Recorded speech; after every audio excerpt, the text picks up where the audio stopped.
Hey there, we are back. You are listening to Flash Forward, a Defenders of the Earth retrospective. I'm your host, Patrick Cadigan. Join me as I revisit each episode of the series, breaking down the stories, characters, themes, and maybe digging just a bit into the lore that gave this series its moment in 80s animated television. Whether you're a longtime fan who remembers watching its first run, or discovering the show for the first time and wondering how you ever missed it to begin with, this is your chance to flash forward and back into a world of heroes, villains, and gloriously 80s retro action adventure. So let's get started. We are here to cover the episode Defenders of the Earth, episode number 10, The Hall of Wisdom. I have this episode air date as being Friday, September 19th of 1986. This particular episode was written by two people. We have Gar Haywood and Larry Parr. Now, starting with Haywood, he only has 2 writing credits for the Defenders, so we'll get to experience his writing one more time. But beyond that, he has no other animated television credits to his name. He does have a few other writing credits for live-action television throughout the 90s, and it looks like one in the early 2000s. Now, the second writer, Larry Parr, on the other hand, he has extensive credits for Defenders of the Earth. So we'll be hearing from him again at least 56 times. His other writing credits in the 80s include Plastic Man, Spider-Man, The Gary Coleman Show, which I didn't even know was a thing, and The Smurfs. As we transition into the 90s, he is responsible for some episodes of Beetlejuice, G.I. Joe Extreme, and the X-Men. One of the other interesting tidbits about Mr. Parr that I found, he also was one of the credited writers, along with Stan Lee and John Romita Sr., for Pride of the X-Men, the failed pilot for an X-Men series that predates the 1994 series. So I remember that was one of those that was quote-unquote rediscovered, and they released it on VHS, and I had picked it up and watched. I actually liked it. I thought it was pretty good. It was weird to me that no one thought that that was a really good idea, and hey, maybe we should turn this into a television show. Eventually they did, but yeah, it really shouldn't have taken them that long. But as far as the characters in this episode, we're going to see all the usual suspects. We hear Octon, but we don't actually see him. And we hear Dynak X mentioned, but she also never pops up. So this episode doesn't have to do anything with computers. Without further ado, let's get started. Act 1. We open to the Hall of Wisdom with Flash explaining that it's the biggest storehouse of knowledge in the universe. Rick informs us that the hall will be visible for the next 24 hours, but then will not be accessible for 2,000 years.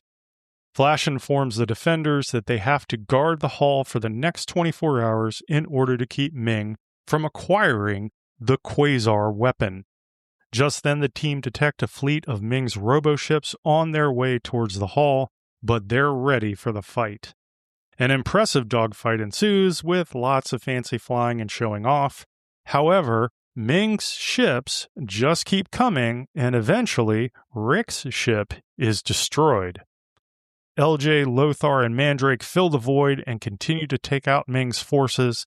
The Defenders manage to identify the main cargo ship, and Jedda swoops in to destroy it.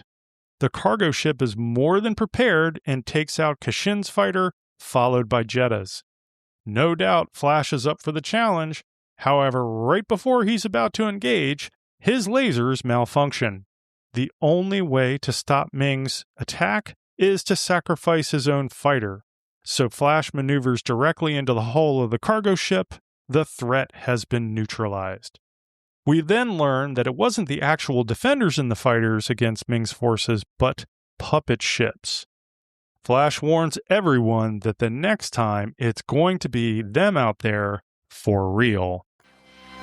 The Defenders believe they have beaten our entire fleet. With your new molecular disruptor beam, we will surprise and destroy them, sire. Soon the defenders of the Earth will be history. And I alone will have the secret of the quasar weapon and all the knowledge from the Hall of Wisdom. From Ice Station Earth, we see Ming's throne room take off and head for the fleet in outer space. Meanwhile, the defenders jump on board rocket cycles and head for the Hall of Wisdom, with Ming monitoring their progress. At the entrance to the hall, Flash cannot get the doors to open and looks for ideas from the group. LJ and Rick suggest they figure out if Dynak X has managed to break the code. From a nearby space station, Lothar and Mandrake tell the team that the AI computer is still working on it. Just then, Kashin, along with Zuffy the space alien, point out that there is a host of asteroids that are moving in the opposite direction to all the others. Lothar senses a trap and positions the space station to fend off any invaders. From the asteroid field, Ming tells the convoy that their ruse has been discovered and to begin their attack. From the Hall of Wisdom, the defenders jump on their rocket cycles and begin to engage with Ming's forces. Meanwhile, Lothar is taking on the enemy ships from the space station. At the hall, Jedda and Kisa's rocket cycle has stalled and Rick moves in to help, but is fired upon by an oncoming robo-ship and is thrown from his rocket cycle. Jedda attempts to help him, but quickly realizes he's dead. Act 2. Jedda cannot believe that she will never see her friend again as she continues to hold on to him, but the attack around her still continues even as the others surround her for support. Just as all hope appears to be lost for our gallant heroes, a force field surrounds them, protecting them from oncoming laser blasts. The doors of the hall open, and the heroes are brought in. From his throne room, Ming is frustrated that the Hall of Wisdom has opened the doors for the defenders and tells Octon that he will enter the hall himself. Outside the hall, Mandrake, Lothar, and Kashin, along with Zuffy the space alien, are in a rocket ship trying to avoid laser fire.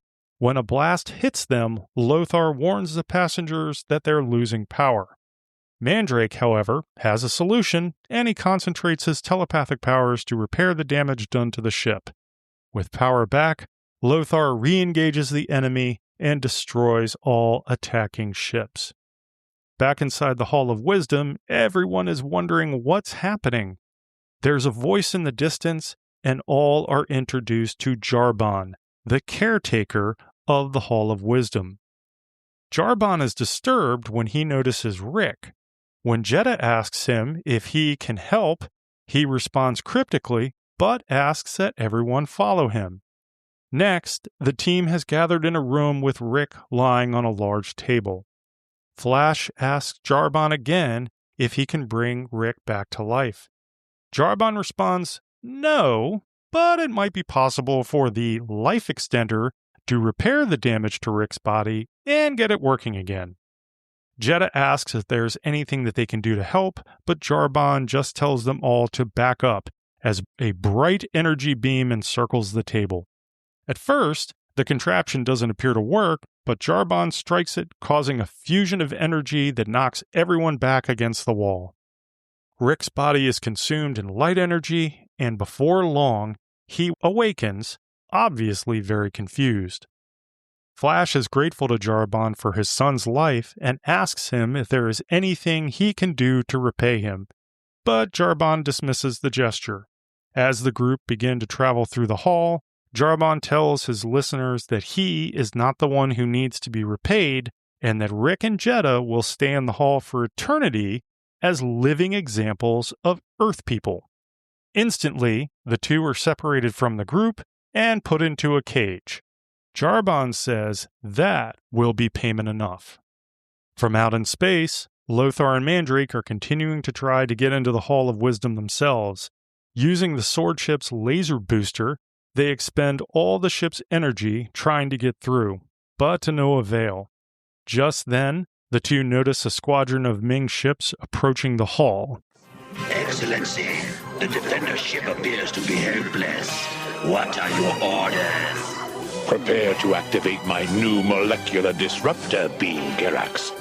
After it atomizes the Defender ship, I will use it to open the doors to the Hall of Wisdom. As you command, Excellency. From inside the hall, Flash and Phantom try to reason with Jarbon, explaining why the kids can't remain. Jarbon is confused as he works to assure the parents that the kids will be well cared for. However, when Jarbon realizes that they will not agree to his proposition, he encases the group in a force field. LJ is the first to escape by leaping out of the makeshift prison. Then the Phantom calls on his powers of 10 tigers and forces the barriers back into the floor. Jarbon is dismayed and unleashes the Keepers, a duo of giant monsters, and warns the Defenders that once they're out, the Keepers cannot be stopped. Act 3. The Defenders brace themselves as the Keepers barrel down on them. Kisa becomes defensive and jumps at them, knocking them back and to the ground. Using her telekinesis, Jedda communicates with the Keepers and explains that they are not in danger and that the Defenders are their friends. The Keepers appear confused, but eventually stand down and walk away. LJ compliments Jedda on the use of her powers and notes he's glad that it appears to work on aliens. Flash turns to Jarbon and again pleads for the release of the children. Once again, Jarbon says he is but a caretaker and he doesn't have the power to release them. Not convinced, the Phantom takes out his laser gun and begins to shoot at one of the cage's bars, followed quickly by Flash. After several seconds, however, their laser beams die out. Jarbon explains that the Hall of Wisdom is happy with the specimen it's collected, and it will now be time for all others to leave. Another force field appears around the group, and they begin to levitate away. At this point, Flash implores Jarbon by telling him that Ming will stop at nothing to obtain the Quasar weapon. The Phantom posits that Ming will use the weapon to subjugate the universe. This does nothing to change Jarbon's position. From out in space, Ming's star cruiser is approaching the Defender's crippled ship and orders for it to be destroyed. Firing the molecular disruptor, the ship is taken out with one shot. Ming is pleased with the results and orders Gerax to focus on the doors to the Hall of Wisdom. From a nearby asteroid, Kashin, along with Suffy the space alien, Mandrake and Lothar are glad they managed to escape the ship before it was destroyed. Mandrake wonders aloud what may come next, given the molecular disruptor ray is fully functional. The Star Cruiser then focuses its next disruptor attack on the Hall, with the entrance doors becoming compromised. From inside the Hall, Jarbon is baffled about the series of events. Ice robots immediately appear and begin to enter. The Defenders are lowered to the ground, and with pleading from the Phantom, the force field disappears.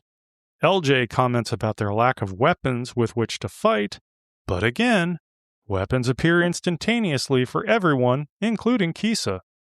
Fully loaded, the Defenders engage in a firefight with the ice robots, but still need to fall back to regroup. Ming enters the hall behind the attacking force and commands that they destroy anything that stands in their way in order to get to the Quasar weapon. Regrouping at the children's exhibit, Rick pleads with Jarbon to release them, but Jarbon once again says it's not up to him. The ice robots continue their attack, and LJ wishes aloud that Lothar and Mandrake were with them.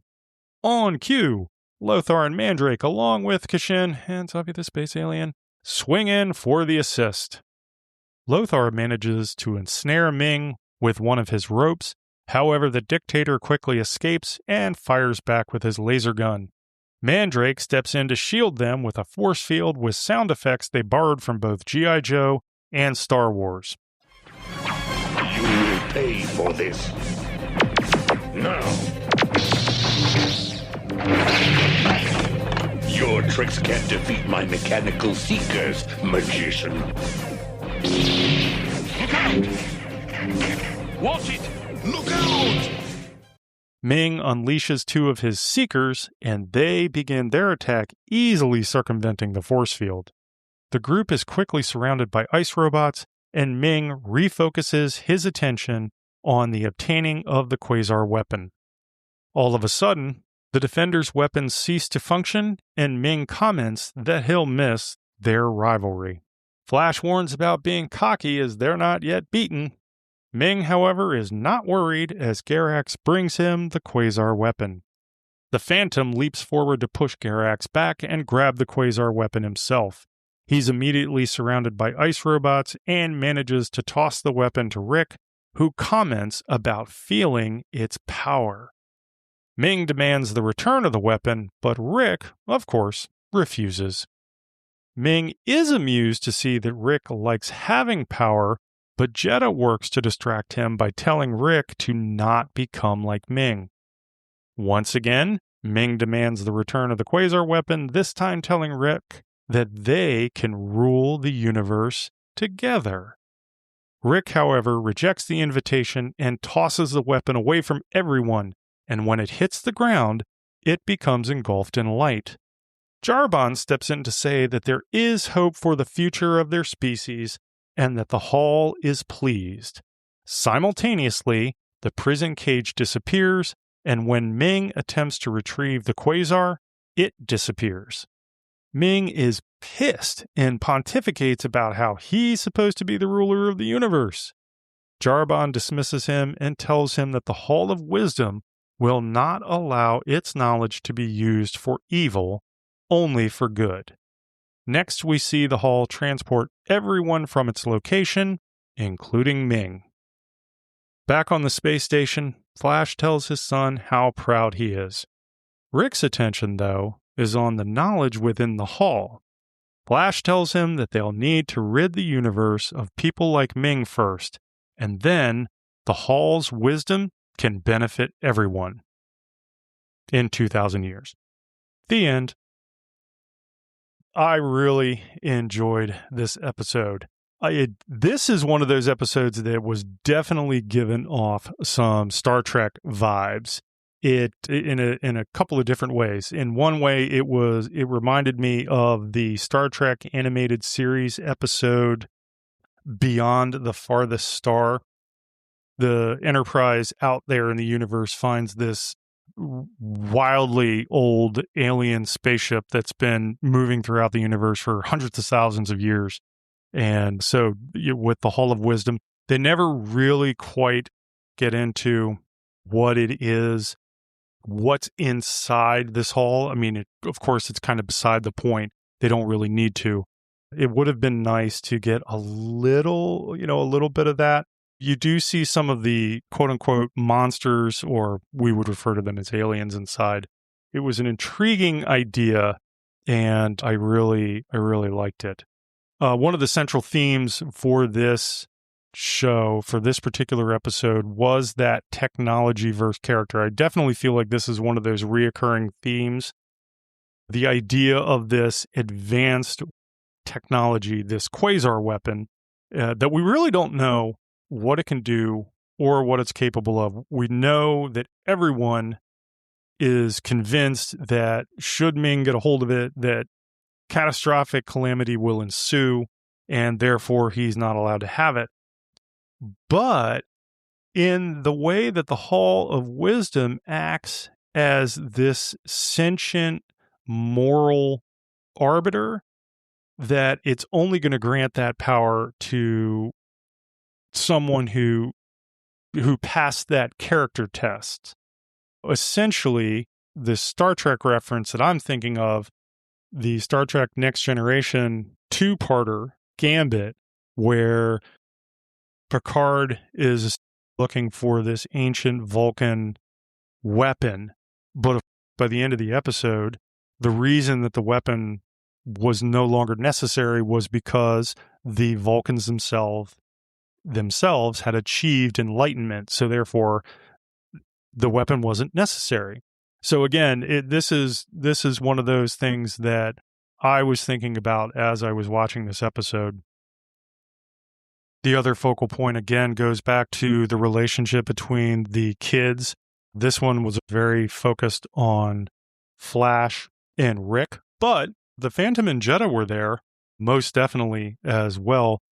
You start off at the beginning of the episode essentially with Flash's grief over Rick's death, but then by the end of the episode, this subsequent pride in Rick's refusal to be corrupted by Ming. I also really liked how the writers, and specifically they gave Rick this moment where he stopped to appreciate or think more about what the Hall of Wisdom represented. To me, that was where that came from, that question of like, yeah, what was in there? What would that be about? And I just really appreciated that they took the time to do that. And with this father-son motif, this generational passing of the hero's mantle, so to speak. So I really like that. One other theme was, or I shouldn't even say theme, I'm going to give you the Star Trek reference later on, but the caretaker's neutrality. So Jarban represents that classic sci-fi trope of the quote-unquote neutral observer. Lacks human empathy initially, views humans, or at least the antagonist and the protagonist, as specimens rather than people, and working to essentially underscore this cold, objective nature of pure knowledge over wisdom. And this was a hint, as far as I was concerned, at the Organians from the TOS episode, Errand of Mercy. This was one of those, as I'm watching this whole episode, like I just kept thinking of all these Star Trek themes that were kind of rolling through. Once again, we hit on Ming's fatal flaw. His failure isn't due to lack of firepower. He is able to successfully breach this quote-unquote unbreakable hull, but his inability to understand the moral requirements for wielding very great power that he seeks. And of course, in 1980s animation parlance, that will always, always lead to his defeat. There was one animation goof that I picked up on as I was watching the episode when Rick attempts to jump in and help Jedda when her rocket cycle stalls. And as he moves in right next to her and he's hit with the blaster fire, he is thrown from the vehicle. However, the color scheme for the suit that they used, it was hinting at that it was either going to be LJ or Lothar, because for both of those characters, their spacesuits were decked out in green and tan. And you had Flash and Rick where it was red. And I think if it was either red and tan or red and brown, I think it kind of depends on how you see that color. And then with the Phantom, it was going to be a purple black. So again, clearly the character gets thrown. It isn't Rick. It's going to be either LJ or Lothar. Now, for the DVD trivia for this episode, I think I figured it out when it comes to the DVD trivia. It occurs to me that there had to be several groups of people who just watched certain episodes and then sat down and wrote out their stuff, except that they didn't collaborate at all. And the reason that I throw that out there, the first note that they have for this episode is, "We are surprised to learn that Ming's base of operations on Ice Station Earth can take to the skies, when in fact, this is something that has happened before." So as soon as I read that, I was like, wait a second, what's going on here? So again, I had commented about this before, where some of this trivia is like, where are they getting this from? This isn't, either I didn't see it or it doesn't make sense. Again, different people, and I don't think that anybody bothered to collaborate. The last one was that Rick in this episode is obviously killed. So he is struck by the laser blast, he's thrown, he's dead. Even though they never actually say it, he's simply referred to as being gone. And then there's probably maybe 5 minutes where he doesn't do anything until they move him to the table, but he's very clearly dead. That is going to end things for my review of episode 10, The Hall of Wisdom.